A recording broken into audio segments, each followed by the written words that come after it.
Oh, what's going on, everybody? Welcome back to your favorite nerdy podcast where we talk about everything pop culture, but especially comic books, anime, and movies. And this is actually our 96th episode. 96. Thank you very much. Yeah, that's right, 96. Thank you. That podcast being Comic Hey, Weeba! Ha! Ha! Ha!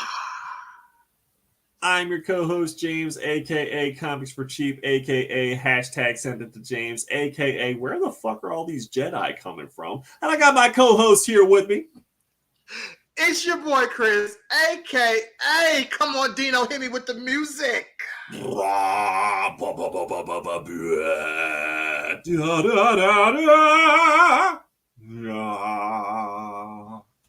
Black Santa, revere me. A.K.A. They find that man $100,000. Damn. A.K.A. I know you're here. Super Code. What? What? What? Uh-huh. Water. Sponsored by nobody. We still ain't got no sponsors, but I'm telling y'all, it is coming. Mortal Kombat's around the corner. My homie Ed Boom is gonna need somebody to sponsor that to the highest of levels. Sure. Finish him, and we're gonna be Highest right there. Trust me, we're gonna be right there. But until then, we are unsullied. That's right. Since 2021.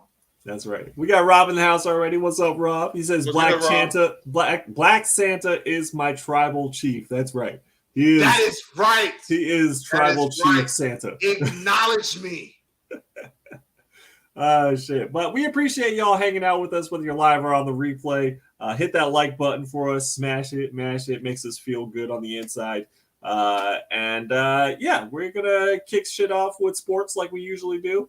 And go from there. We don't have a whole lot of stuff on the list, but that doesn't mean we can't fill up an hour with some comic books, movies, anime, sports type news. So what we starting off with today, Chris? First thing, I want to give props to my boy Rob. They call him Main Event Rob. Get that straight.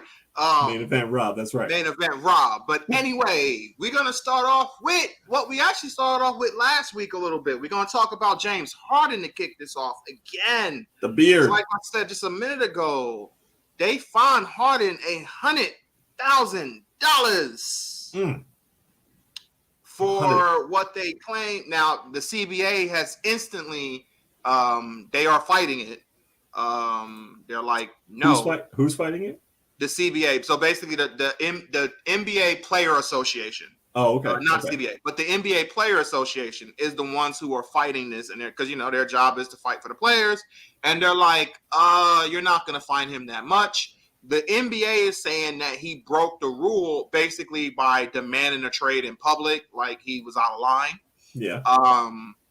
The Players Association is saying no, he isn't, and he didn't really flat out demand a trade out loud. He did talk to y'all about it. He demanded trades to the team, but his words was that Del Murray is a liar and that he doesn't want to play for the organization anymore. But he never was like, I'm demanding a trade.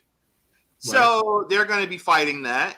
I do want to clarify something too. I think I said he was in Japan last week. He was not. He was in China. So, Black Santa, I don't want to tell y'all some bull. He was in China when he went off on Del Murray and the organization. But also, he sold 10,000 bottles of his wine in 5 seconds during a live stream in China. Damn. 10,000 bottles in 5 seconds. Sold out. In 5 seconds? 5 seconds? Golly. Damn, China, y'all really need some alcohol, huh? Y'all really struggling there. They want the beard wine. Maybe each bottle of wine come with a beard hair is what I would like to know. Oh, that's crazy. That's crazy. And like you get one beard hair in it. Maybe like they drink it and it helps with them growing their own beard. Yeah, that's true, because you don't see many people having those full beards and everything. So it's usually It's usually they want that full Harden beard, you know? Yeah, it's usually the elders that have the full beard, you know? Right, Most of right. the time, The ones the who've younger been through the dudes. most craziest of shit. You know what I'm saying? Like those dudes who, as old as they are, if you come fuck with them, they'll fuck you up. You know what I'm saying? Like they know the most shit forms of martial arts. The only weakness is they're old, so they can't do it for long. But in those quick bursts, they'll whoop your ass. Yeah. Ah, shit, that's funny. So, but yeah, so he did sell the whole thing. So obviously, even if he does get that, you know, that fine, if he just sold for $10 a bottle, he's already got it back in 5 seconds. So it's all good. Yeah. James don't want to lose any money though. No, he don't want to lose money. I'm just saying, you know, if he does end up having to pay that fine, maybe he just releases another 10,000 bottles of wine. I don't know. And what's also interesting about the situation is that when he said the stuff he said, remember I talked about it last week. I was like, yo, if he's upset with Del Murray for, you know, promising him, you know, you take your 14, you know, you take a $14 million cut. That's what he did last year.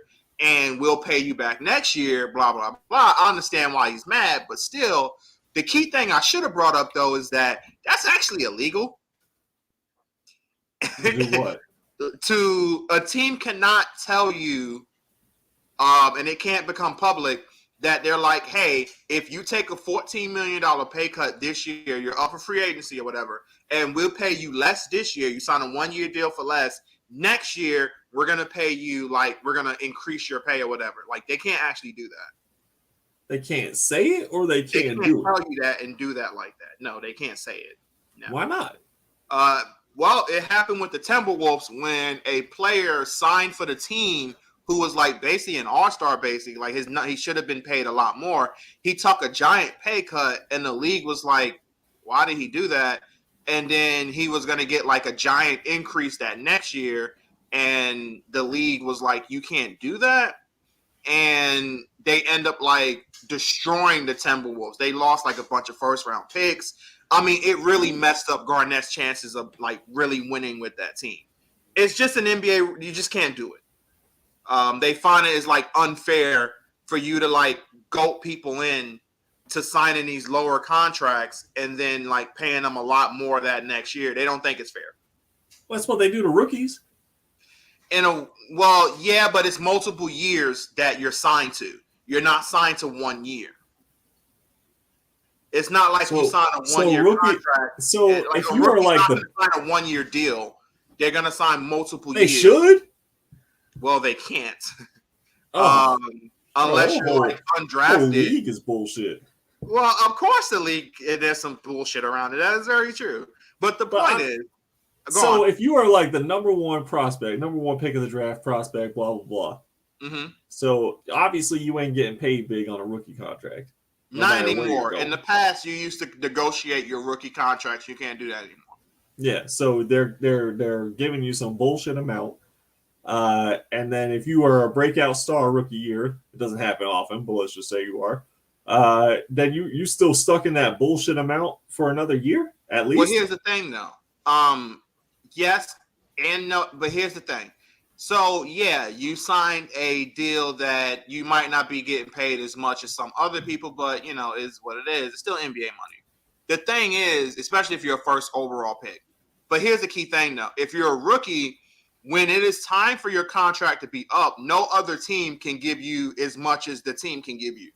So they can give you a rookie max, which is going to be more than what any other team can get you. That's why a lot of rookies don't, like star rookies, don't leave their team. That's why Zion, as much as all you heard about Zion wants to go to New York, he hated when he was drafted to the Pelicans, which you saw on his face. He was not happy he got drafted there. He wanted to get drafted to New York. Yeah, cool. He still stayed, right? Because no other team was going to be able to give him that rookie max that the Pelicans can give him. That's the incentive of staying. That's the incentive of if a team got your bird rights, they can pay you more than what any other team can give you. Okay. So that's the reason why you never see star rookies leave their team. Matter of fact, up until this point, not a single star rookie has ever left their franchise when it was time for their Supermax. They thought LeBron was going to do it. LeBron was like, hell no, I'll stay in Cleveland for a few more years. Like, everybody stays. And again, Zion was looked at as the one who was finally going to leave and go to New York. No, his ass didn't. He signed that paper as soon as they said, here you go. No problem. He was there. No problem. I'm fucking this porn star on the side, so it's all good. Yeah, he's giving all the money to her anyway. So, I mean, you're like, he needs everything he can get. Yeah, he needs all the money he can get, man. He gotta keep her happy, man. Yeah, he gotta water her dish bowl. Look, he got a whore baby on the way. You gotta watch out for that shit. Yeah, sure I do. But to wrap up the Harden thing, so they investigated him, and they asked the question. Not necessarily investigating him. They really investigating the 76ers. They asked him, what did he mean by that? And his thing was, no, it wasn't they promised him that. So it was like, oh, well then what are you mad about? Well, the situation was apparently Dale Murray said, if you re-sign with us this year, if you re-sign with us and take your players option and stay with the team, what we're going to do is trade you to the Clippers. So he's mad about that because according to him, he was promised he was going to get traded to the Clippers. Well, here's where everything goes down, James. And I'm talking about to you, Harden.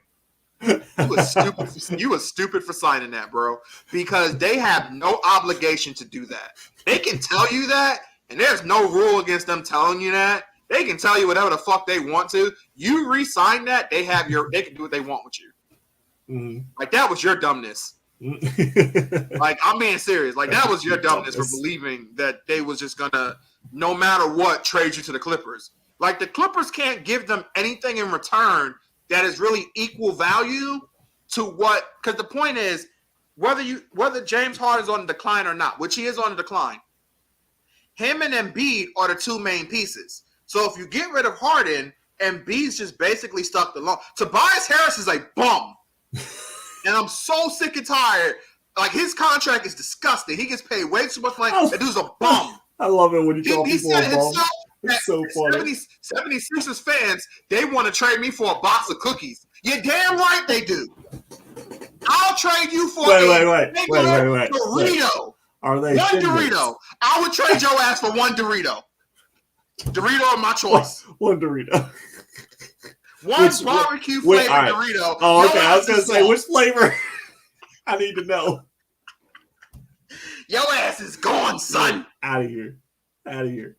That had nothing to really do with Tobias Harris. I just wanted to point out he's a bum.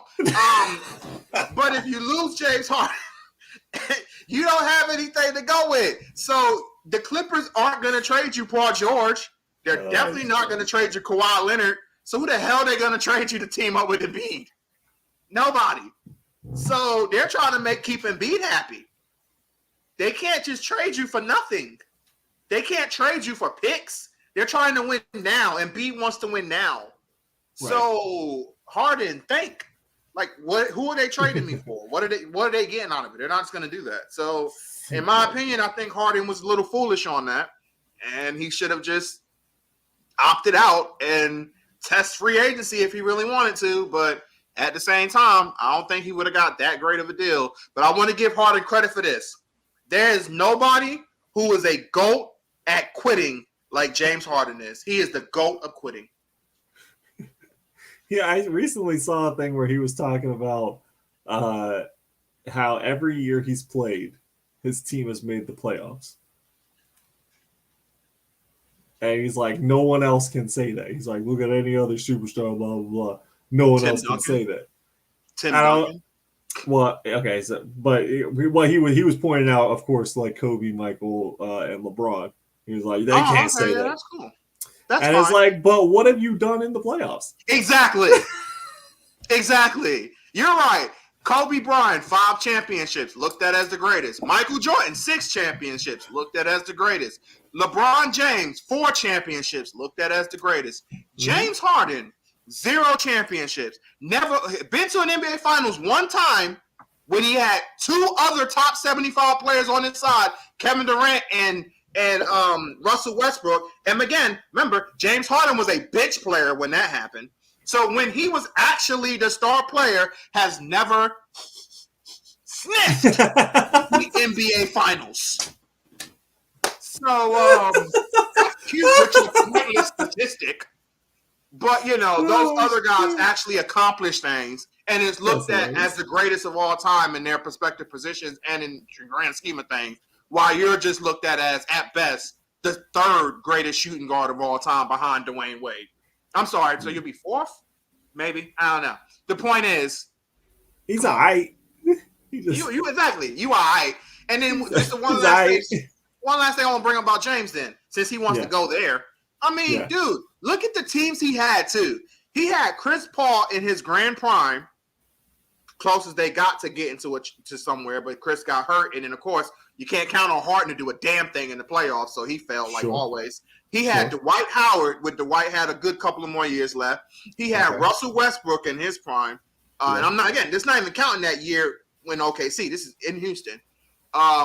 He's had nothing but talent around him, and yet you always failed.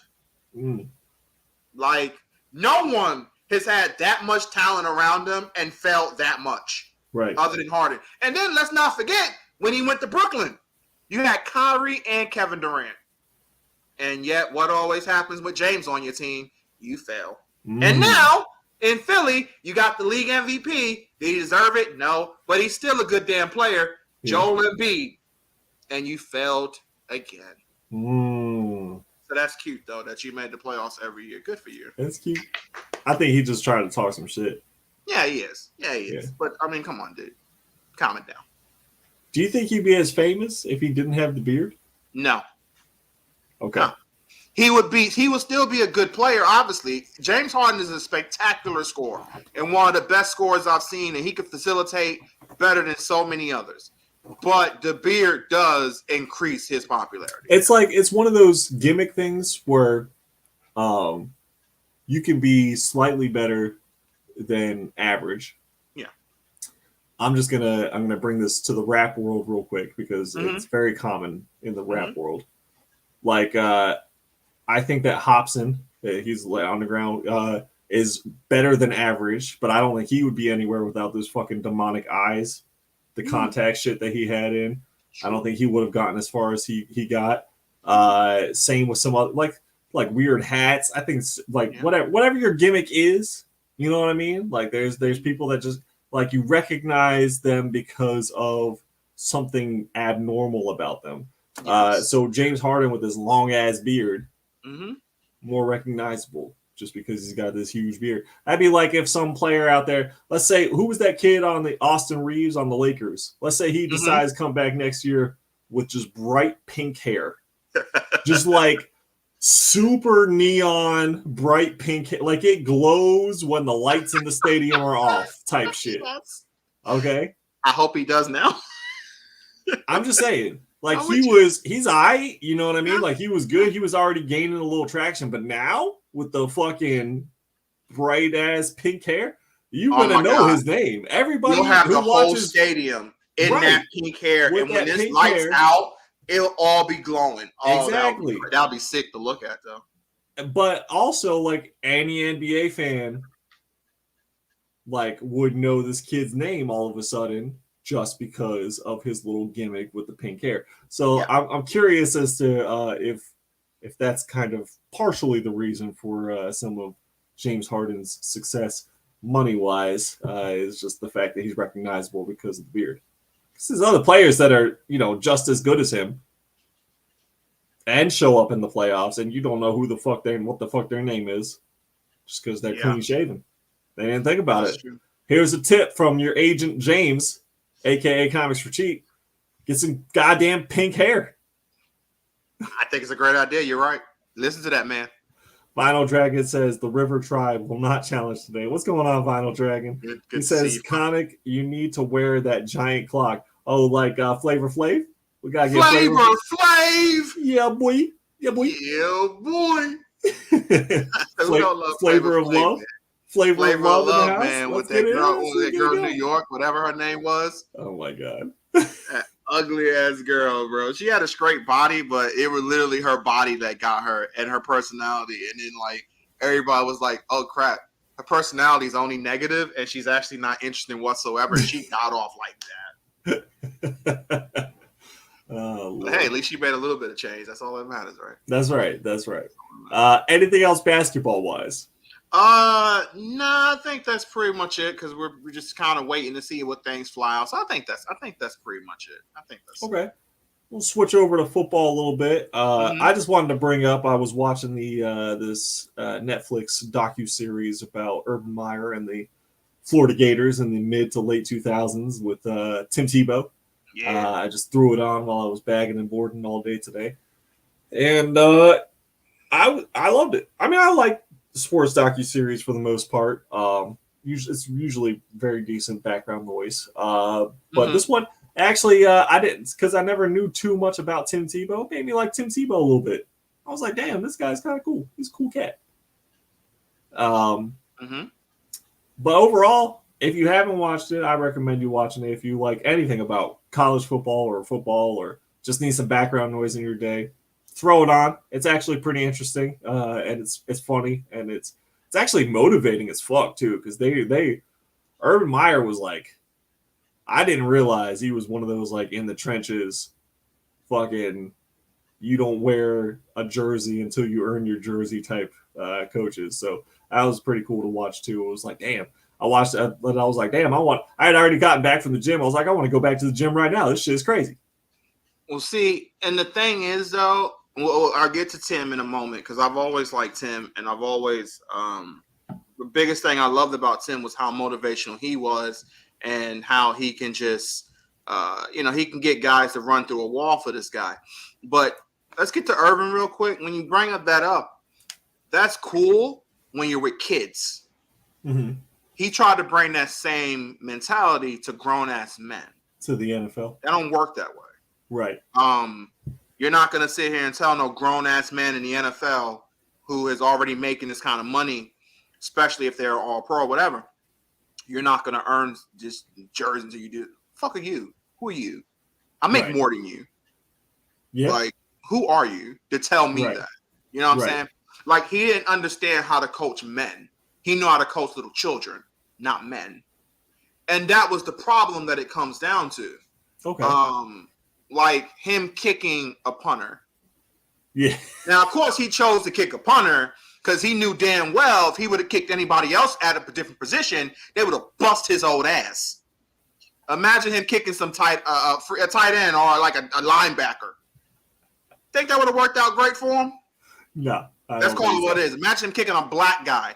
Yeah. You think that would have worked out very well for him? No. He would have got his ass whooped. Sure. Well deservingly. You shouldn't be putting your fucking hands on anybody. No. This ain't that kind of coaching stuff. Like, and again, it should that do that all those years ago, and especially in college. But this ain't college, and this ain't all those years ago. You can't be doing that now. Well, you shouldn't be kicking nobody college or professional. No, you shouldn't. No.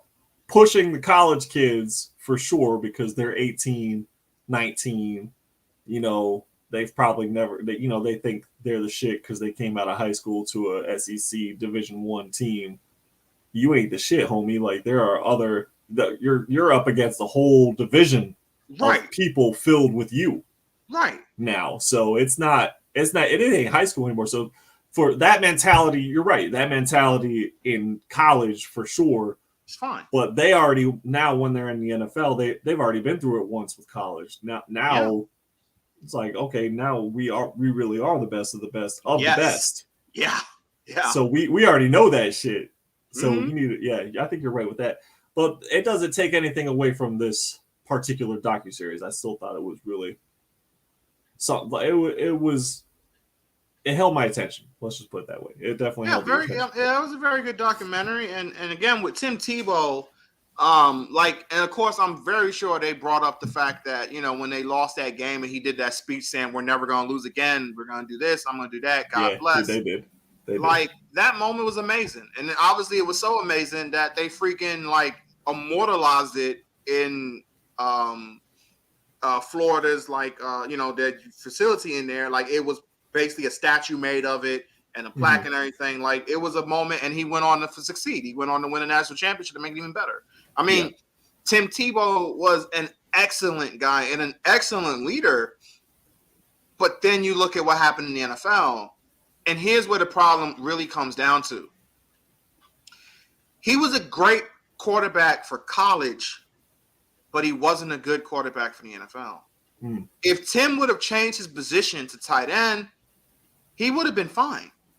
And or if he was like who was it, Dalton on the Saints, that like second quarterback type position, like a second string. No, on the Saints where like the dude behind Drew Brees, wasn't his name Andy Dalton, or am I mixing up his name? Andy Dalton was the player on the Cincinnati Bengals.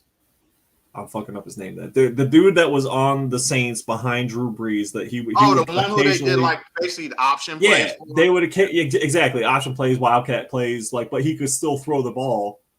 That's the type of player I think Tim Tebow could have been.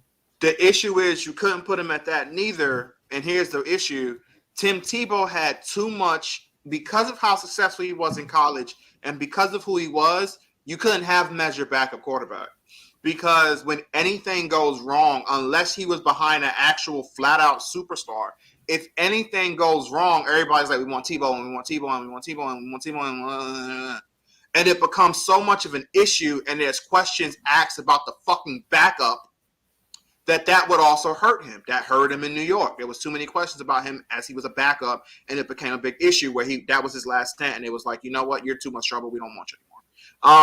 It's too much. It's like where Cam, you can't have Cam as your backup because of the issues you're going to run into with people saying, well, we want Cam as a starter, or the questions. You're getting too many questions on Cam where we need to be focused on other things.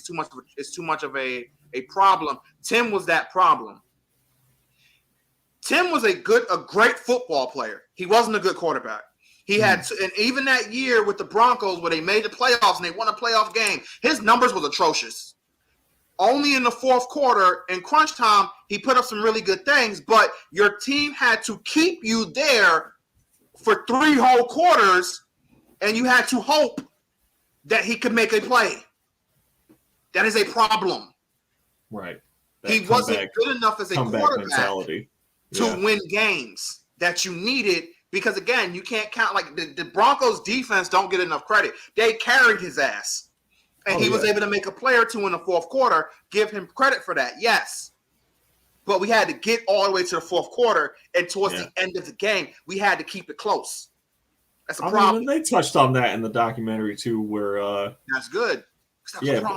Well, not necessarily his part in the NFL, but in college, where they definitely relied on some star defensive players to make it through certain games, because he's just not a first half player. He don't show up. It's almost like every week he needed that reminder, like, hey, you got to show up. And the second half, he's like, oh yeah, I'm here to play some football. The difference is in college, though, you look at his numbers; they're unbelievable. Right. Like running, passing, like his touchdowns. Like he had some unbelievable overall seasons. Well, that wasn't going to work in the NFL.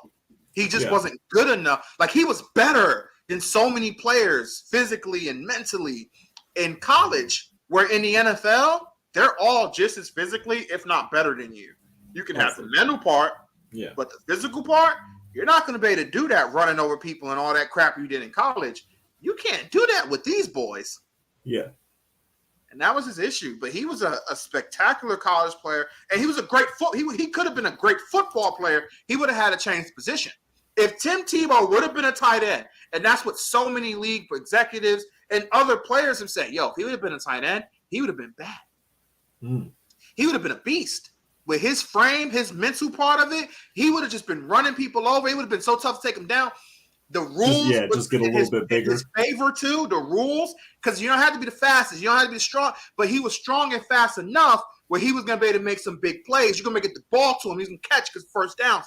He didn't want to do that. Yeah, you're going to get those little 2-3 yard gains to get that first down. He just put on a little bit of muscle. Maybe get his speed up a little bit. He already got the quarterback size, so he knows routes and shit. I think you're right on that. I think because that's what he would have. That's what his whole rookie year. That's what he was used for. Little 1-2 yard plays to punch it in, whether it was a first down or a touchdown. Yeah, I don't know. But if you haven't watched, If you haven't watched it on Netflix, I recommend giving it a watch. I think it's called The Swamp, but it could be called something else. It makes sense it's called the Swamp because that is the Florida Gator shit, so it doesn't make sense. Let's see. What is it called? Netflix Florida Gators. It is called Swamp Kings. It's called Swamp Kings. Yeah, because that's their thing, the Swamp. So yeah, it makes sense. Yeah. So it's all right. It's good. But yeah, all right. Anything else going on football wise? Preseason? Anything crazy? Well, there were a lot of injuries this last week. Holy shit! We just talked about how there were like no injuries the first fucking, all of this practice, training camp, first round of preseason games, and holy fuck. Yeah. God, they brought the ambulance out like 5 times last week. You're just hoping your star guy don't go down. You're just hoping your best guy don't go down. That's the biggest fear of the preseason, where you're just praying every game, please, Lord, don't let so-and-so go down. Bro, because they was like you need them to play at least a down or two, but you're like, please don't play at the same time. You want them to get some reps in because you need your guys to get some rep in so they can get a feel of real football. Practice will never get you that. Players say it all the time too. So they need something, but at the same time, you're like, God, man, it ain't important. Don't get hurt. Shocked to see how many stars suited up the second week. Mahomes out there. Jones out there, whoever, just like for the first drive, second drive, whatever. And then no, it's not too shocking. Remember, there's only 3 games now, so you got to get your guys out there sooner than later than it was before. But they don't need to be reminded what it's like to play pro football, bro. Yes, they do. Yes, you do. Yeah, you do. No, no, how? They do. Because the reason why players say that, you have to get the fit. You can't just. It's like. If you take that's why people be getting on Aaron Rodgers when he sits out so many games and then they started off so bad last year and the year before. You need to get a feel of you're not with the same team anymore. Every year things change. You need to get a little bit of a feel in real life play how you can get the ball to a receiver. Okay. How plus getting an actual hit too. You're not getting hit like that in practice. You're not getting the feel of how to get actual football in practice. That's never going to happen. You need to it's mainly for route running for your receivers in real football, where you actually have to have defenders who actually is trying to stop you. Where getting a hit is like, all right, yeah, this is what we're going through again. All right, let's get this going. Get the body for it again. You need to play. You can't sit out all 3 games now and just go into the regular season thinking it's going to be all good. No, you got to get your ass out there. Players say it too. You got to get out there. And so I do agree. No, you got to play your guys. They got to play. They don't have to play every preseason game. They got to play at least one where they get a couple of maybe a quarter or so. They got to do something, but they can't just sit out all those games. It's a new team. You got to get the feel of your guys again. Yeah, new team for Aaron. It ain't new team for Patrick. It's a new team for every player. Aaron, you think so? Patrick got the same team he had last year? No, I don't think Juju's there anymore. Not necessarily, right? But I don't know. It was just I was just surprised, and then just to see people going down, and not only that, but to see certain defenders. I mean, I understand it's football; you're trying to earn your spot, whatever. But you don't need the WWE Super Slam motherfuckers. I see more of that last week than I've seen in preseason in a long time. People trying to lift the dude up out of the air and then slam him, and it's like, bro, it's preseason. It's what you just said, though, man. Guys are trying to earn their spot. You're going to do whatever you can. You're going to earn your spot getting a flag for unnecessary roughness. I mean, you're right. But, if you can impress your coaches with something, got to clean up some things. But if you can impress them with a good hit, hey, you're trying to get you a spot. Okay. I guess. I don't know. Trying to get a job, man. If you're that undrafted guy, you're trying to do whatever the hell you can to get you something because you're undrafted. Yeah, your money ain't nothing, and it damn sure ain't. Remember, this is NFL. It ain't guaranteed. No, it's not. So if you're undrafted, you don't got no crazy signings bone. You don't get any of that. You undrafted, homie. You want money? You gotta actually make the team. If you don't, you going home broke. God, there's one dude who get you a job, son. Get that 9 to 5 because that's it. 9 to 5. Burger King, baby. Burger King, baby. Have it your way. McDonald's or something. Because your ass better sign something, bro. Because Yo, you better start filling those apps out, bro. Because at the end of the day, when you go home, you ain't gonna have no money to sit on for a couple of months. You was undrafted, son. You don't got nothing. You better start trying to be the fucking local community college coach. That's right. Yo, I was in one preseason game, so I know what I'm talking about. Hey, he's been through the college D1 and a preseason game, okay? And training a preseason game. Training camp and a preseason game. All right? He knows how to make an NFL prospect, all right? Let's DJ, you better listen to him, DJ. Get your ass out there and listen. You get you a regular job or a Marvel or DC deal. That's right. These dudes are jacked. They could be a superhero. That's true, man. That's very true. Those boys are big, yo. I mean, unless they're like offensive linemen, and then it's just like maybe you could be the Blob. I don't know. Even them though, even those a lot of them offensive linemen, the really good ones, they're in actually really good shape. No, of course, they're in good shape. But sometimes when you got them standing next to like a receiver or something, it's like, what? Goddamn. It really does like the Blob out there playing football out here. Like, damn, bro. But of course, they are missing no meals, huh, big fella? In way better shape than I could ever dream to be. But next to like the dude running at like 50 miles an hour on the, next to somebody like Cam Newton, because Cam was jacked. God, Cam still is jacked. Cam was just stupid big. He's still jacked. Yeah, because I saw him in like one of his latest interviews, and he was like throwing the ball. I'm like, damn, Cam, you still jacked. Damn, Cam, how you find grandma clothes in that size?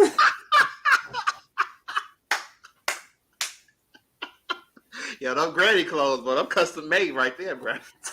They gotta be. It's Cam. A one-of-one clothing line that he's got going on. Yes. I'm surprised he didn't come out wearing like a vulture head at one point. You know what I mean? Man, I wouldn't be shocked if we just missed it and he probably did. Yeah. It's because there's sometimes I'll see stuff that he's done in the interview like years ago, and I'm like, I don't even remember him wearing that. What the fuck? Where do you get that from? Oh, Lord. Like, seriously, like I'm convinced that one of his costumes was 100% elephant asshole. 100%. I'm like, bro. What? Oh, Lordy. All right. One last thing NFL-wise, we were talking briefly before we got hopped on about running backs. So let's just go through that real quick because I think you brought up Jonathan Taylor and what he's going through. Where from the Colts. Yeah. From the Colts, yeah. So go ahead on that. Wow. So it started with him asking. He went to Jim Irsay in his bus. He asked for money, a certain raise. Jim was like, no. It was like, trade me, and Jim was like, no. Money. And now Jim is like, you know what? Proof point. You can go out there. Your agent can go find a trade. Mm-hmm. They're that confident. The Colts are that confident. He's not going to get a deal that he truly wants. And like, so that's why they're just like, go ahead, go find you something. Yeah, go find you something. Because what is he looking for? I'm not fully for sure. But it seems I know something was like he definitely wants like 17, 20 million, something like that, maybe even more, maybe somewhere around that ballpark. He wants that kind of money. Let's just say 17 million a year on his low end for one of the best running backs right now currently in the NFL, while we're paying Daniel Jones $40 million a year. That's a quarterback. To be quarterbacks 10-7. Are going to get paid a lot of money. To be 10-7. To be 10-7. Look at Daniel Jones from an athletic build. If you were to just put him shirtless in a swimming pool next to Jonathan Taylor, shirtless in a swimming pool, be like, which one of these dudes is being paid more in sports? You would not pick Daniel Jones. No. You would never pick Daniel Jones. No, you wouldn't. But what the fuck are we doing? To be fair to Daniel, I don't think he deserves. I'm not the happiest. Okay. Sorry, I was just singing some. But to be fair to Daniel, all I'm saying is he is actually a whole lot athletic than what a lot of people think, and I think that's how you get away with stuff. He'll run that ball, and next thing you know, this dude got a first down. You're like, how is he that quick? Like, this dude be chucking it, bro, and you'll be like, it's deceiving. And a lot of people, I think, underestimate him. So when he starts running, people are just like, he Tom Brady, he ain't going nowhere. Then you're just like, you can't even finish that statement because my man done went like 15 yards. And you're like, yo, when did that happen? Like, he's a lot more athletic than you think. But he's also a quarterback. And quarterbacks will always get obnoxiously, like, a whole lot more money. That's how the market is. Vinyl Dragon says you can clearly see the difference when he is the one putting 4 packets of sugar in his Sprite. Wait, who? Taylor or Joe's? Both? I don't know. Who? Who's putting sugar in their Sprite? What the fuck? I don't know what that's even supposed to be. Is that a black thing, Chris? You gotta let me know. You put that sugar in the Sprite. Yeah. I mean, I ain't putting sugar in no Sprite. But I mean, that's usually a talk for like a drug thing. But I mean, I was gonna say I've heard of like cough syrup with the Sprite, but I ain't heard just straight up like Splenda. Like, you know what? This Sprite ain't sweet enough. We're giving a Splenda packets in there. There's usually some like drug lingo, but yeah, I'm saying the point is, yes, go ahead. Daniel's a quarterback. They're gonna always get high. The market is always set for them to get paid, and you don't ever want to lower the market too much. You can get the best you can. Running backs, on the other hand, the market is set for them not to get paid that much outside of like the first big, like after your rookie contract, you usually get like one good big contract, and then that's it for the running back. They only get like usually one, and that's still not as crazy high. Oh, what did he say now? He said, well, there was talk that he likes to get wet, but that PCP is a powerful drug. But yeah, like I said, a drug thing, but okay. Well, whatever. Well, look, here's how I would approach it if I was in any kind of position of power with the NFL as far as running backs go. Mm-hmm. I just offer them a 1 year. If they're good, let's say Jonathan Taylor's out here looking for $20 million. All right, no problem. 1 year, $20 million. Mm-hmm. But if you get injured, that's it. That's not guaranteed money. You're getting a prorated however many weeks that you played. That's what you're getting paid. Your payments stop after you get injured. Of course, there will be playoff incentives, whatever numbers incentives. I know they have number incentives, so however many rushing yard incentives, Super Bowl incentive. Of course, in the contract written out plain and simple. So if you perform admirably and you make it through the season, you're getting paid. You know what I mean? Go to the championship game, you're getting paid. But if you get hurt, you ain't getting paid.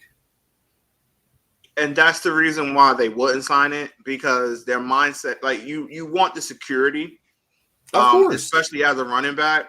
Plus, obviously that like the contract that you would offer, it has to go. You have to see how that would actually hit the salary cap too, and how much of a cap hit that is. All the craziness of that bullshit, but just going by just leaving that craziness alone. They just would not. The player themselves would probably be like, no, because of the fear of it's the NFL. They're a running back. The chances of them getting hurt is extremely high. I mean, but every play they got to get hit on. Where every other position, in terms of offensively, like the quarterback don't technically have to get hit on the play. The receiver don't technically have to get hit on the play. Neither does the tight end. But the running back does. They have to get hit. So if they're touching the ball. Yeah. If you're not touching the ball, you're supposed to be. If you're not touching the ball, you're supposed to be blocking. So you're still doing something physical. You're still in a way getting hit because they're trying to run your ass over to get to the quarterback. And if you're not blocking, then what are you doing out there? You're literally just standing there trying to not get hit, and you're gonna get benched. Well, you're hitting somebody. You can still get hurt off that. The point is, the running back has a higher chance than other offensive positions to get hurt. Yes, not counting like the O-line. So they're going to get hurt. So their fear is if I can't get the time. If I sign that contract and then I get hurt in like week 2, I'm screwed. Yeah, a little bit. That's heartless, James.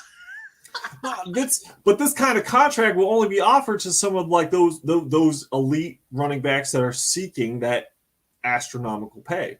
I just don't think they'll sign it though. I don't think there's what's the signing bonus going to be then? Is there a signing bonus? Sure. What's the signing bonus? I don't know. Figure something out. Well, I figure something out. I feel you. I'm just saying or I offer them the alternative. Okay, maybe you don't want to sign that 1 year, $20 million. Okay, well, how about a 3 year, $20 million, but it's guaranteed. Now what are you doing? $20 million?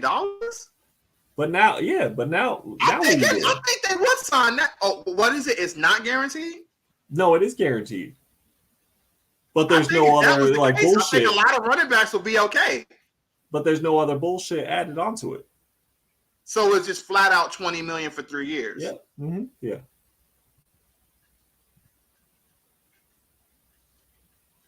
So like, I mean, that's where that's how you're going to be like, look, okay, we can do that because there. I don't think there's any question of paying a running back $7 million. Some of the great, we're talking about great running backs right now. We're talking about people whose names you recognize. $7 million a year. Yeah, that's not out of the question. That would be no. I mean, the problem is that's too low. And okay. Here's the issue. I'm putting devil's advocate. So you're just gonna have to choose. I'm just looking at what I've heard from players, and just from what I know from watching the game all these years and studying certain things.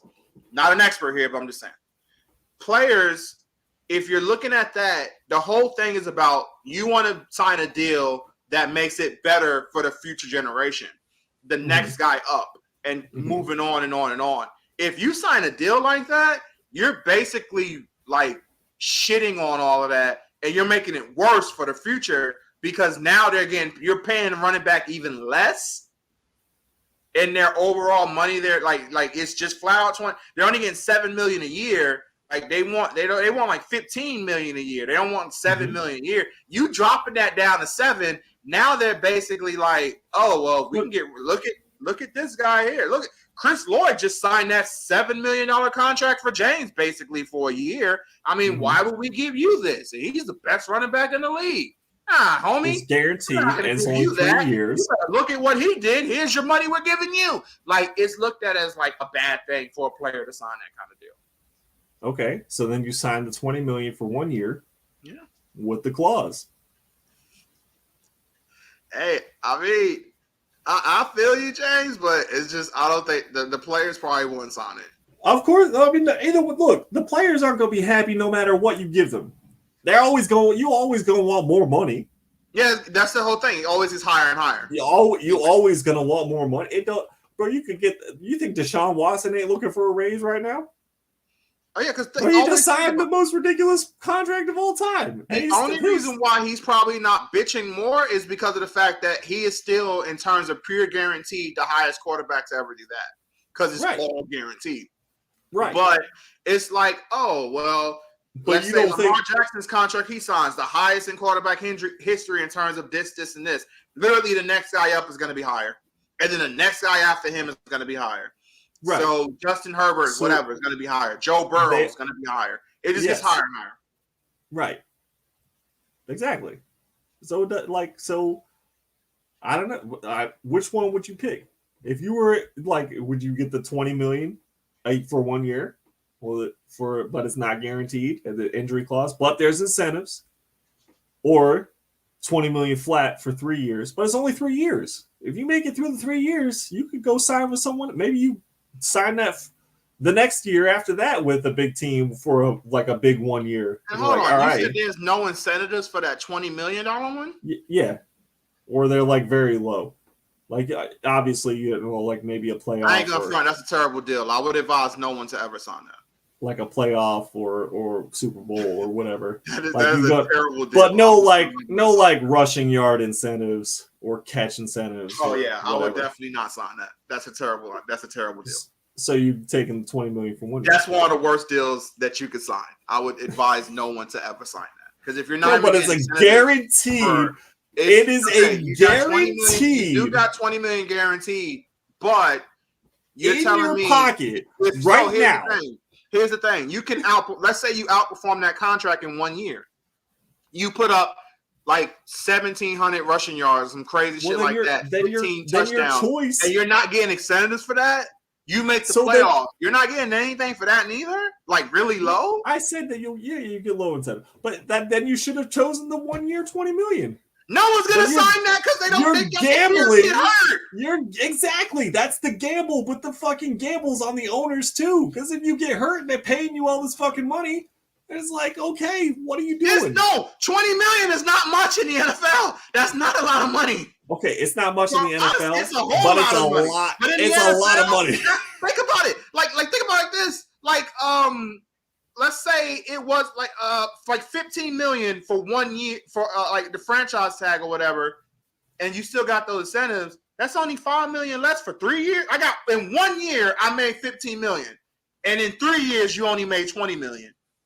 Only 20 million. That's the point though. I made 15 million in 1 year. You only made 20 million in 3. Yeah. You got ripped off. Maybe. I don't know. That's what you have to ask yourself. Guaranteed to make 15 in 1 year. In 3 years, you made 20. You got bended over, and they fucked the shit out of you on that counter. That's what you have to ask yourself. Is it worth the risk of playing for this big contract? Or will you take the $20 million? Bro, if you can't survive the rest of your life with $20 million, I don't care what happens in the rest of the world.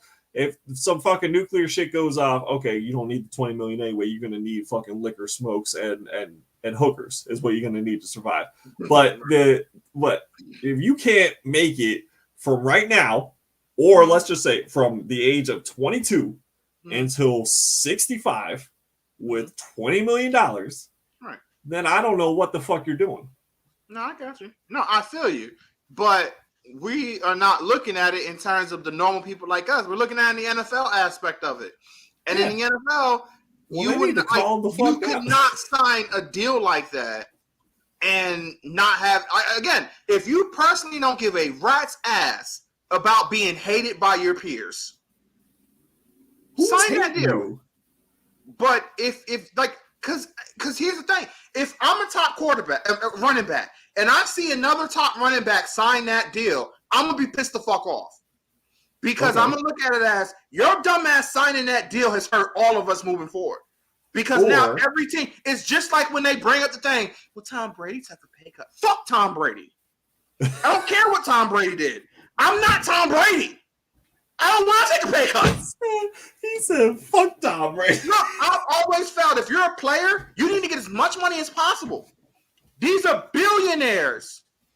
You're trying to be a million. No, and then these guys at the end of their career, they're like, I'm trying to be a billionaire now. Motherfucker, why weren't you doing that shit when you was getting that constant money coming in? Build that shit then. Get as much money as possible. Do not take pay cuts. The only way is feasible to take a pay cut. You're on a guaranteed, and I mean, as guaranteed as can be, championship team. And they're like, this pay cut you're taking, we're going to sign this person. And we actually have this person ready to sign if you take the pay cut. Not we can sign this person. We have them there. They're right, like, this motherfucker need to be sitting right in front of me. And if I take the pay cut, he signs it. And you got another motherfucker who sign it. And we're building our team to something that's going to be damn near impossible to beat. Outside of that, and you got to be, like I said, it got to be there. Outside of that, don't ever take a pay cut. You trying to become as wealthy as possible. Don't take pay cuts and hurt yourself. Take the 1 year, $20 million. Stick on that 1 year deal. Take it then, bro. Take it. Take the deal. Take it. Stay healthy. Get your $20 million. I mean, sometimes you can't. It's the NFL. It's not that easy to stay healthy as a running back. Some jackass can just flip you the wrong way from behind, and your fucking ACL is gone. You could just be running a flat-out sprint and pull your hamstring and be done. It don't even have to be someone hitting you. But all I'm saying is, you got to, I don't know, gamble on yourself then. $20 million, 1 year, plus incentives. All of a sudden, you're this breakout star. You're Jonathan Taylor. You made the Super Bowl. Boom, you win. That The contract problem ends is, up being in the NFL, $30 running million in backs 1 can't year. gamble on themselves. You can't gamble on yourself as a running back anymore. Right. There's a set value for them, and teams don't budge. That's the issue that Taylor ran to. Saquon had arguably his best year he's ever had last year. Mm-hmm. And guess what? They still franchise tagged his ass. Mm-hmm. Doesn't matter if you bet on yourself. As a running back, you can't do that. In basketball, you can bet on yourself at whatever position you play. Mm-hmm. You have that great year, bam, you got your cake. And it's flat out guaranteed, no matter what happens to your ass. In football, it ain't guaranteed. And as a running back, you can't bet on yourself. It doesn't matter what you do. Saquon could have put up 3,000 rushing yards and 25 touchdowns. And you know what they would have said? We're going to franchise tag your ass this year. But he would still be getting the top paid running back position. Yeah, running backs. Yeah, but that's the problem, though. I think that top paid that he got, I believe, was like 11 million. 11 or 12 million. All right, better than the 7 million that I was offering. Yeah, that's so shitty compared to like other positions, though. 11 million. Oh my god, it's shitty. I think that quarterbacks are overpaid. Period. Yes, I don't, because they're the most important position in the NFL, and I can make an argument the most important position in all the sports. So why? So okay, they're important, so they should be paid a little bit more, but like that much more, 4 times more. I mean, if you don't got a good, all right, Daniel Jones is 3rd and 1. You run the fucking ball. You know what I mean? You run the fucking ball up the middle. Jones. Here you go, up the gut, run up the gut play for Daniel Jones. You get hit by the 300-pound defensive linebacker coming down the middle, wanting to take your goddamn head off. $40 million a year, motherfucker. You know what I mean? So okay, so pay him 15 to 20 million if you're paying the running back 11. Okay, he gets more because he's leading the team or leading the offense or whatever. He's leading the offense. He's not leading the team. He's leading the offense. So pay him a little bit more. Your quarterback is usually looked at as the guy who is leading the team, who is the face of the franchise. That's because of the media. No, that's for the team. Yeah, the media. That's for the team. It's not the media, it's the team. He's leading the offense. He don't do shit on defense. Patrick Mahomes isn't the face of the franchise? Of course, because of the media. Okay, because of the media. It's because of what he done. On offense.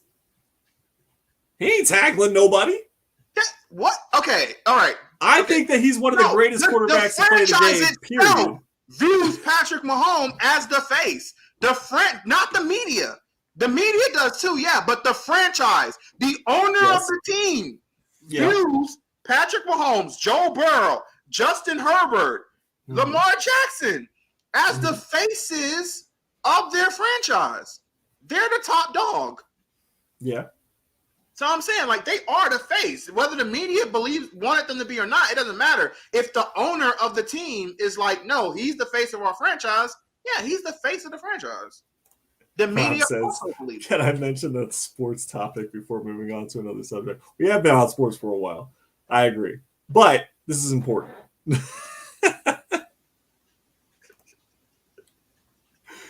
I don't know, man. Yeah. They still grossly overpaid. Yeah. No. I mean, like I said, they're always like, football's a game of inches. Football's a game of inches. You gotta have that determination and grit. And it's just like, but what? Like, I don't know. Hey, I feel you. Mahomes is one of those rare occasions where he does scramble a lot and he can pick it up on his feet and he'll play through whatever. But you don't see that with everyone. That's why I'm picking on Daniel Jones so much. It's like, yeah, he scrambles a little bit, but he's not making those spectacular plays. You see Bryce Young on the Panthers last week. He's made some really good plays last year. He has. He's made some good plays. I'm just saying, man. I don't think I'm not happy about Daniel Jones. He's an NFL player. He's gonna make good plays. But what I'm saying is it's not like, oh my God, Daniel Jones is like amazing. He's the number 1 quarterback in the NFL. But, absolutely not. No. And then then you see this kid, number 1 fucking or one of the top picks, Bryce Young on the Panthers, and he looks like a goddamn toddler. who is panicking. Dude, this kid was straight panicking preseason whenever he pulled the snap. I watched the Panthers game, whoever the fuck they played was like, I was like, bro, every time he gets the ball, it looks like he's scared to death. It is not good. Not good at all. Yeah, we're gonna have to definitely see how it develops. It's not a good sign right now, but we still have to. He's still a rookie, and we'll just have to see how it goes when he gets going. But that's who they bring. That's who they bring all this hype to is the quarterback, and it's just like, well, why not the receiver or the because the quarterback is more important. If you don't have a legit quarterback, you're not usually winning. There is times where you can. Like if you look at the Ravens team that won, they had Ray Lewis and them boys. I think personally the greatest overall defense of all time. I know the Bears, yeah, I know whatever. I would go with the Ravens defense over them, especially if you actually look at that Ravens team in like 2000s that won, and you break down the defense that they actually like the way they dominated teams defensively. No, that's the greatest defense of all time. Like statistics, like unreal. But like teams was not scoring more. I think the average was like they only scored like 11 points, period. Like they was killing teams. Like you couldn't score.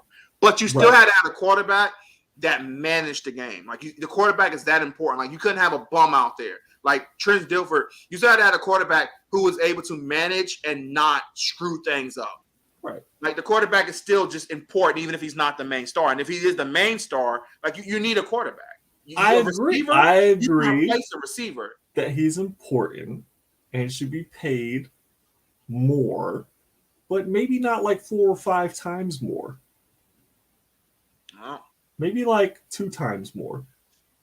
That ain't gonna happen. That's not where we're. I mean, I know the precedent says that it's not going to happen. I'm just saying. Rob says he was serious. Go ahead and drop it. Otherwise, we are going to move on to a new topic here. But yeah, I mean that's just. I don't know. That's just how I feel about it. I don't know.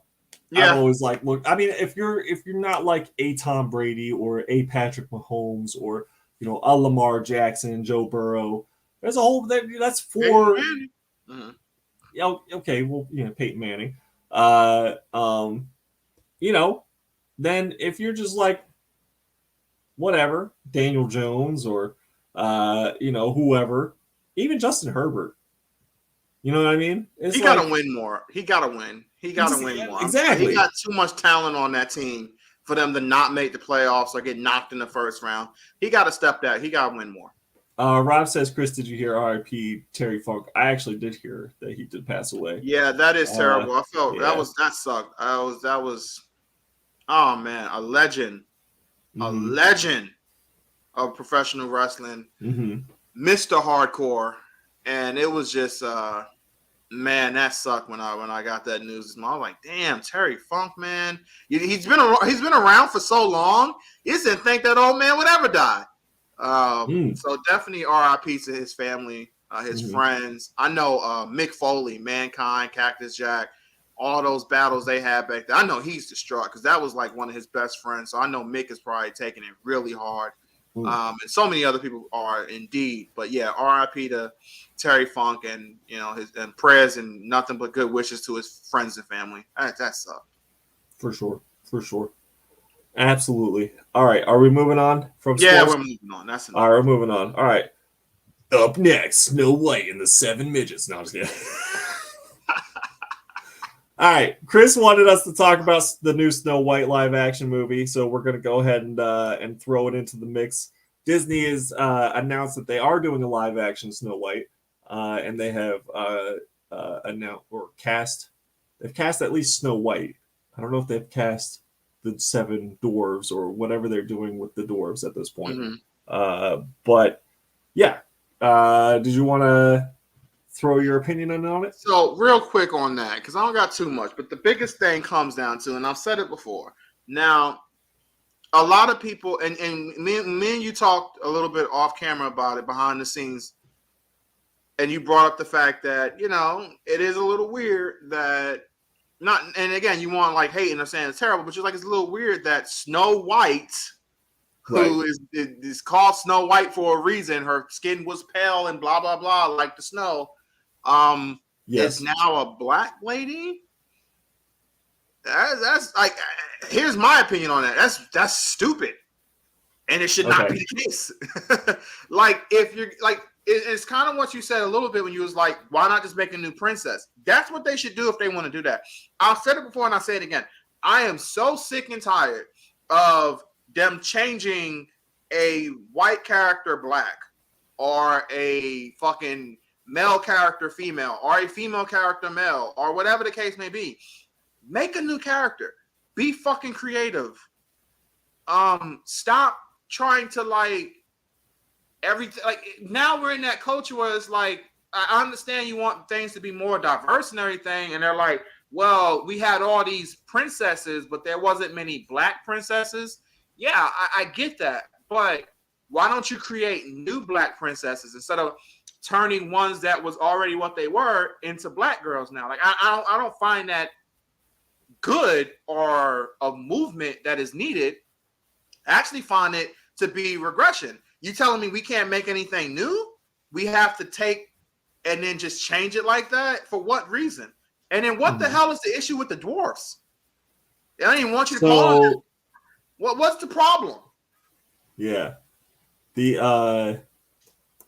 So what I had said to you back before we got hopped on is just that, like, even like in the story, the original story, and even in the 1950s Walt Disney motion picture, they say in the opening, blah blah blah, her skin was so white, like whiter than me, white, that they called her Snow White. Yeah. And so it is definitely a strange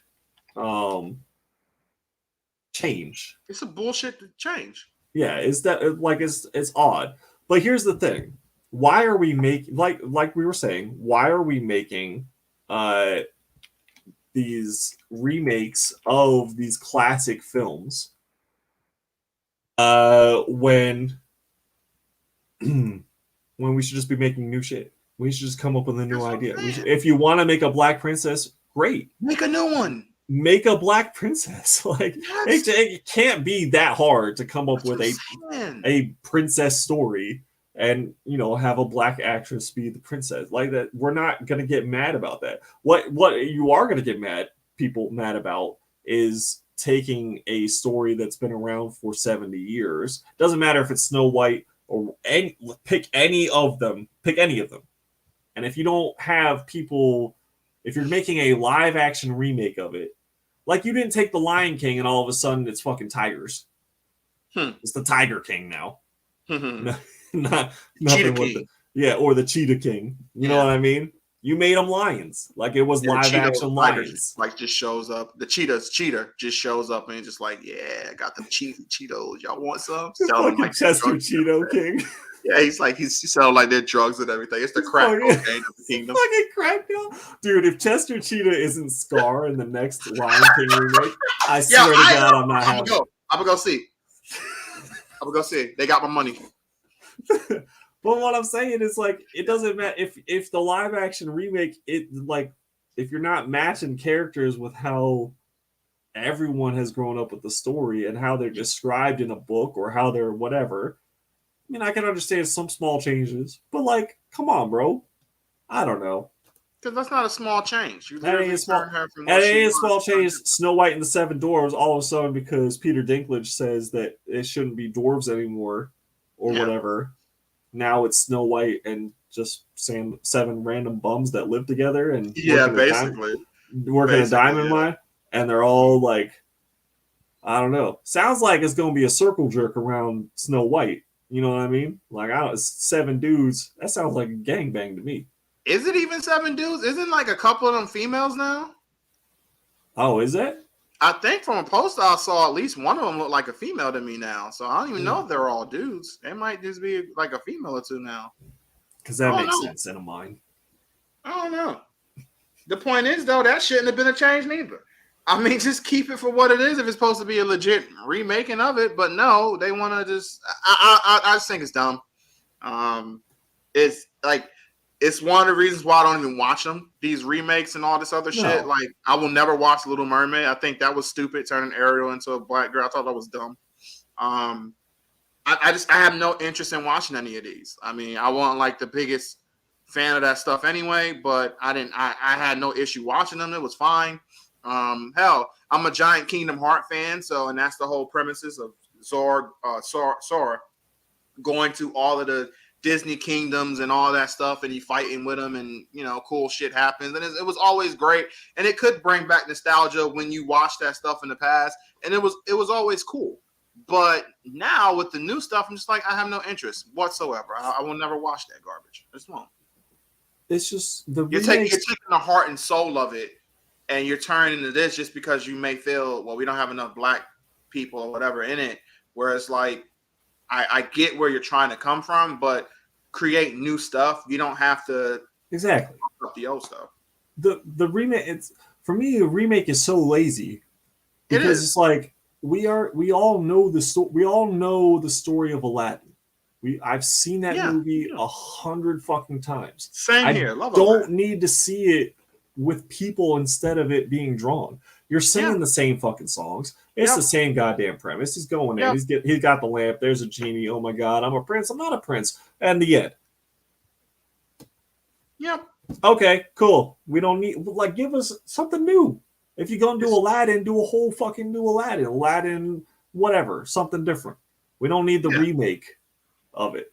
This is his ancestors or some shit like that, or whatever. I mean, I like what the Willy Wonka and the Chocolate Factory is doing. They're doing an actual new thing. It's not a complete retelling of the same fucking story. We're getting different lore now. Yeah. I like stuff like that. Do that.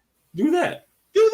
You but can use that character, and now it's just a different time period of the character, or we're thinking of it's a prequel and it's still kind of lazy, but okay, but here's a part of it that we don't know, and it's gonna provide more depth to the story. It's not the same story.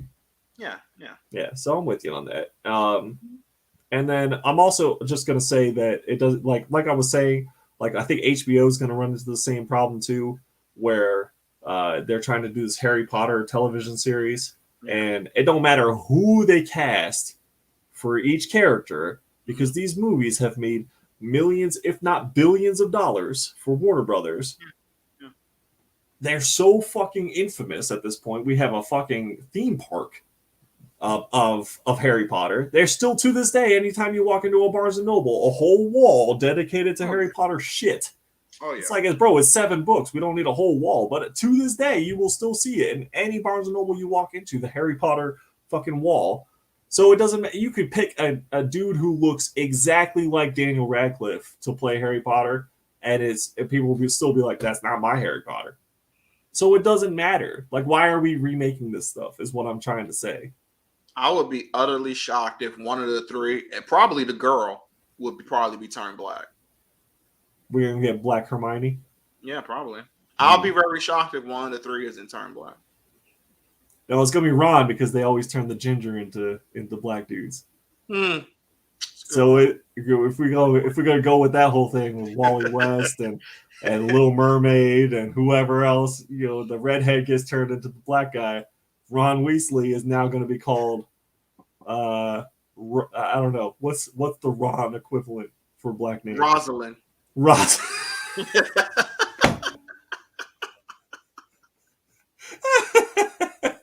So there you go. Everyone's gonna be like, I can't believe it. But then the twins, Fred and George, they're not even gonna have to be twins. White people are just gonna be like, yeah, they're twins. Yeah, exactly.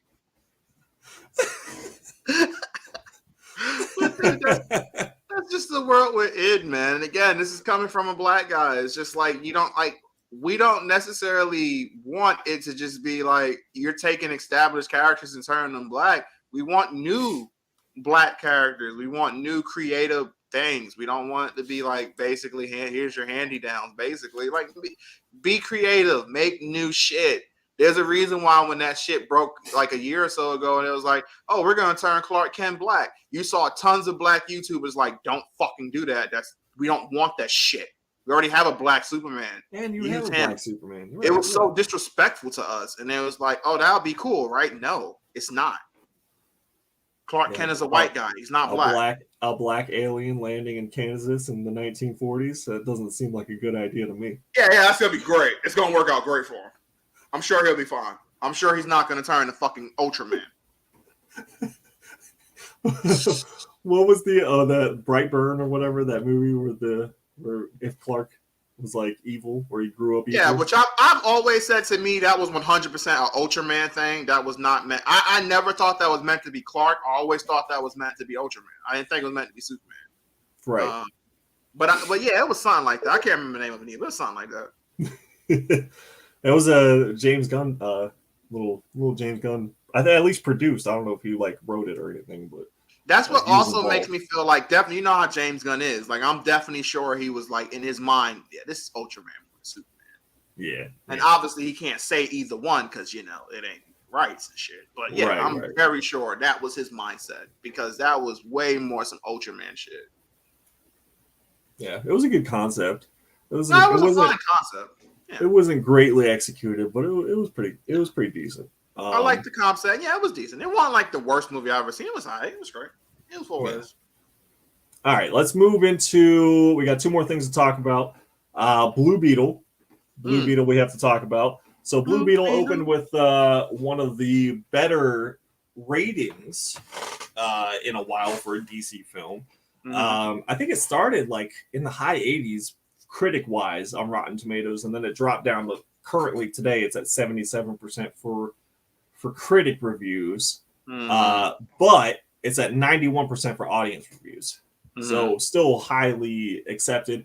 Pretty much everyone that I've like seen a review either on Instagram or wherever, Facebook, anyone who's seen it seems to have liked it. I don't know. I haven't seen it myself personally. I haven't. If anyone's seen it in the chat, go ahead and drop what you think about it. But it only got $25 million in opening weekend. I was gonna say I did see that. It did not hit pretty high though. No, it did not. It struggled out of the gates. I did hear that. Yeah. So not sure, and people are already blaming James Gunn because the whole changeover happened before this movie released. So they're saying, "Oh, not a great start for James Gunn." It's like James Gunn didn't have nothing to do with this movie.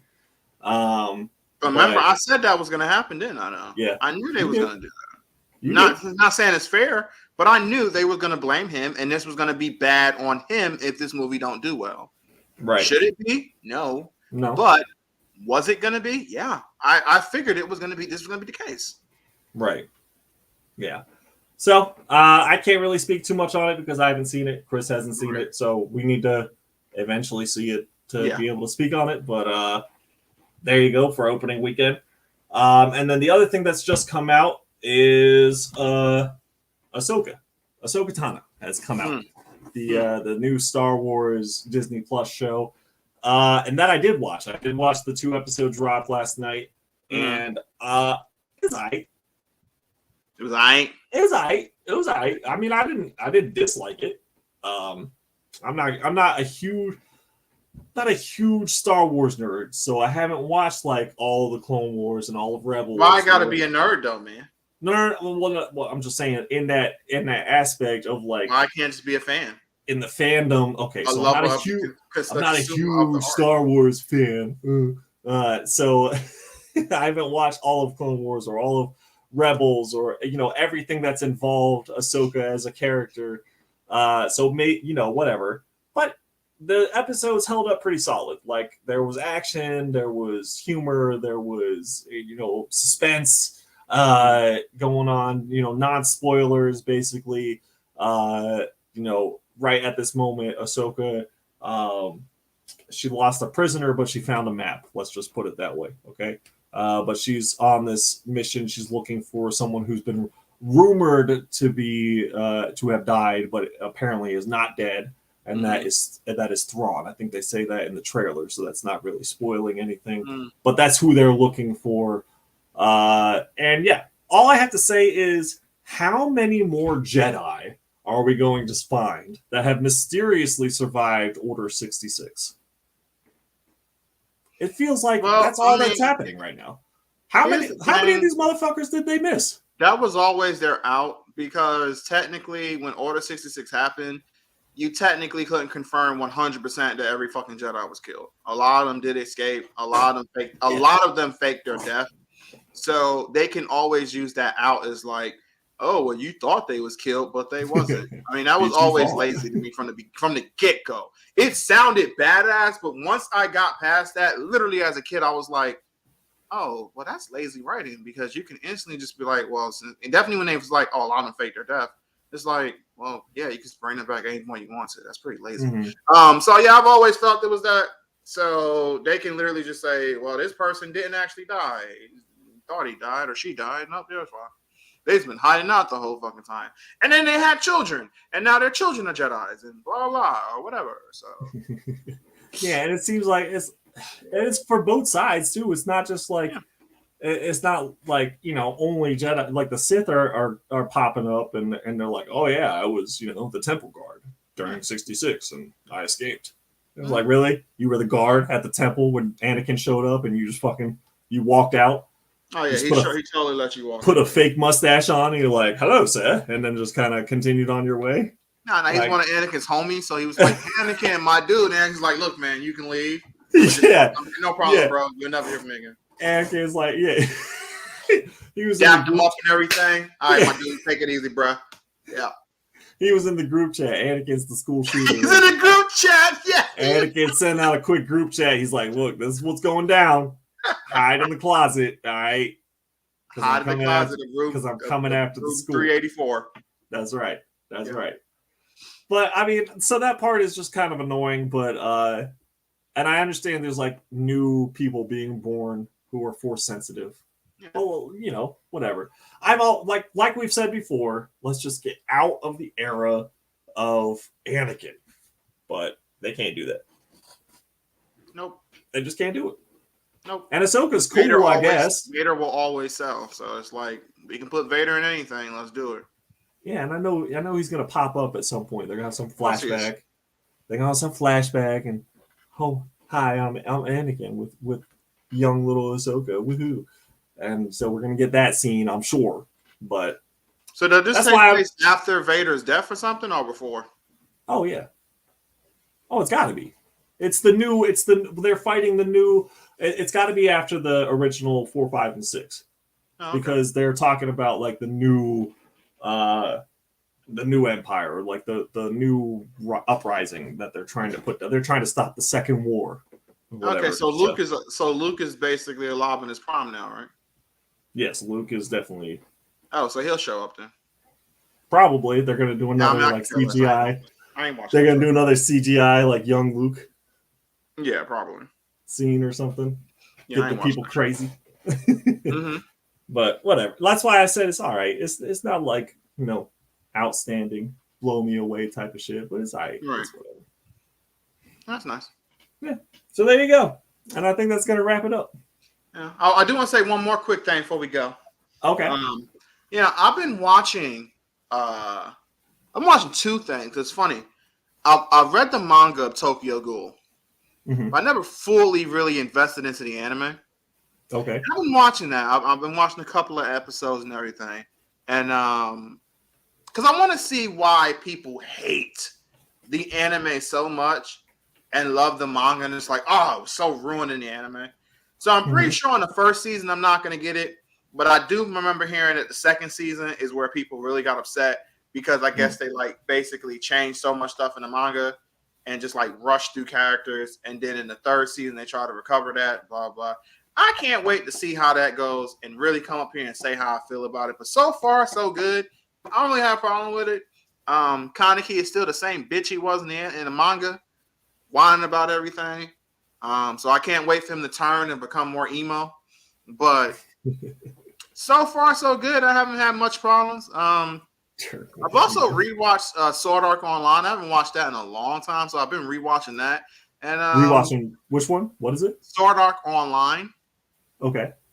Because I always enjoyed the games, but I never really I have watched the anime a while back, but I'm really paying attention to it now. And I gotta say, man, definitely the first season, a lot of people just die. And like Kiriko has some really like shitty things happen to him. And I know the fan base hates Kiriko because they look at him like a Mary Sue. And I never really looked at him that way. I don't have a problem with a character being powerful, especially in like the main protagonist. But there's so many people who want their main protagonist to be a bitch and then like somewhat eventually become powerful, but they just want to always. I want my guy to be a monster. Like I love it. They want the underdog, is what you're saying. Yeah, a lot of them like the underdog, and I don't care so much about underdog. Like even like in sports, I never gave a shit about the underdogs. I'm like, yo, I want the big empire to crush them. Let's go. Get that weak shit out of here. Get that weak shit out of here. But I've never hated Kiriko. I've always found him to be fine. I think another thing too is that, and I truly mean this when I say this, and to, to anybody who gets offended, I'm sorry. But I felt a lot of men who hate Kiriko is because they don't get pussy. Because like all the females throw themselves at him a lot of the time of him being like really nice to them. Like Elizabeth, for one, she was a character who was like, literally in the first episode they met each other. She ended up like basically falling in love with him, and then she found out that one of her best friends, basically Kiriko's main love interest is like one of her best friends, and she's like, oh shit, you like him, don't you? Oh, blah blah blah. And like a lot of the females do kind of like him because of how kind and nice he is to them, and he goes out of his way to help them. And I feel like a lot of male characters like, oh, he always gets the girl too. That's not even what happens. Like he has one girl and he's with her, but the other girls do like him or whatever. I really feel a lot of them dudes just don't get pussy. And they care too much about this shit, and they jealous of him. Where it's just like, they jealous of this anime. This man, excuse me. They're jealous of this man. And I'm just like, yo, why is it that big of a deal? Right. If the girls fall for him, who cares? Right. Who cares? Yeah, like, write your own it's story. not even about that. Write your own story about yourself. All the pussy that you're not getting. That's what I'm saying. And have your dude be like, no, I don't think I want any girls today.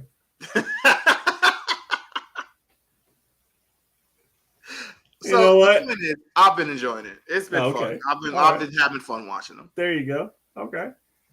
So when you watch, here's a question for you, because I've been trying to get in, like, for anime, because especially like the Cyberpunk one that you want me to watch. I know I have to like dedicate actual time and really watch it, pay attention. So when you're going through an anime, are you doing other stuff in the background too, or are you just kind of you're focused in on it? I'm focusing on the anime. I'm focused in because it's like if you're not really looking at it, you'll miss something. Even though you're hearing it in the background, a lot of the visual is important. Right. So if you're not seeing certain things, you'll miss. Which is what I figured. Yeah. Because for me, so it is better to actually watch it and not just have it in the background, unless it's something you've already seen a lot. Where like even with me though, and like even if I'm watching like a Pacific fight, like I was watching this the Gaara against Lee fight, and I love that fight in Naruto, and I watched that fight so many times that I can have it in the background, just listen and then have it in my head, literally what's happening in the fight. But that's only because I've seen it so many times. I don't suggest anybody do that.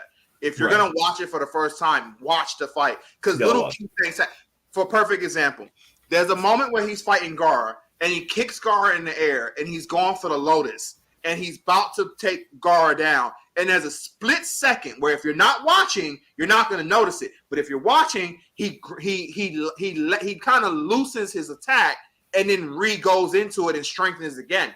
That split second, it's a split second you'll see it, but you'll see it if you're watching.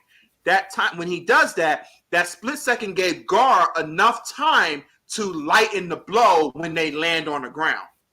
It was that split second, and then Kakashi eventually explains it because Mike Guy's like, wait, what happened? How did he survive that like that? And Kakashi even says it, and it's kind of funny what we're talking about. He's like, well, that moment you close your eyes to pray, that's when that's when Lee kind of loosens his grip because of the pain he was in. When he re-gripped it, that little second gave Gaara enough time to lighten the blow. So if you don't pay attention to those things, you'll miss it. In anime, they don't always explain it right then and there. Right. It'll happen, and then you don't get the explanation to maybe either the next episode or episodes down in like a flashback to explain why certain happened in the fight. But if you pay attention to it, you'll know right then and there, like, oh, that's probably what happened. So with anime, it is better that you actually watch it. You actually do need to pay attention. Right. See, that's my issue. I need background noise for the most part with what I'm doing, because I'm always paying attention to, either I'm bagging a board in or pricing, and I'm sorting books out and everything like that. So I'll have something on. It's just like, it's not something I need to be eyes on the screen the entire time type of thing. So that's why I was asking. I was just curious. Oh yeah. Okay. All right. Well, we appreciate y'all hanging with us. If you're still with us, live or on the replay, hit that like button for us again one more time. Smash it, mash it. Yeah. We appreciate you. We'll be back next Wednesday. Again, we've moved to Wednesdays now. So Wednesday at 9 p.m. We'll be here. As always, stay villainous and fuck the